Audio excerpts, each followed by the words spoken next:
ঢাকা বিশ্ববিদ্যালয় কেন্দ্রীয় ছাত্র সংসদ নির্বাচনে ছাত্রদলের সাধারণ সম্পাদক প্রার্থী ও কবি জসিমউদ্দিন হল শাখা ছাত্রদলের আহ্বায়ক শেখ তানভীর বারী হামিম এবার বিএনপি নেতা ফজলুর রহমানের বিষয়ে কথা বলেছেন।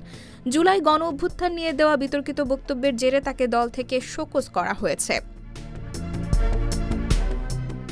সম্প্রতি এক টক শোতে ফজলুর রহমানকে নিয়ে হামিম বলেন, once a Awami League always Awami League.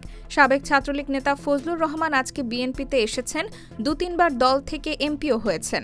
এর আগে তিনি আওয়ামী লীগের এমপি ছিলেন। তিনি ৫ আগস্টকে ছোট করেছেন। তিনি বলেছেন ৫ আগস্ট কালো শক্তি। ছাত্রদলের এই নেতা বলেন, once a Awami League always Awami League. তিনি তার চরিত্রের মাধ্যমে প্রমাণ করেছেন। যত দিন যাচ্ছে তত বোঝা যাচ্ছে। তিনি বলেন, ফজলুর মতো লোকেরা ৫ আগস্ট জুলাই গণঅভ্যুত্থানকে ছোট করছেন। হতে পারে তিনি বিএনপির সঙ্গে যুক্ত। আমি বিএনপিকে ধন্যবাদ জানাই যে তাকে দল থেকে শোকজ করা হয়েছে। আমি আশা করব তাকে যেন বহিষ্কার পর্যন্ত করা হয়।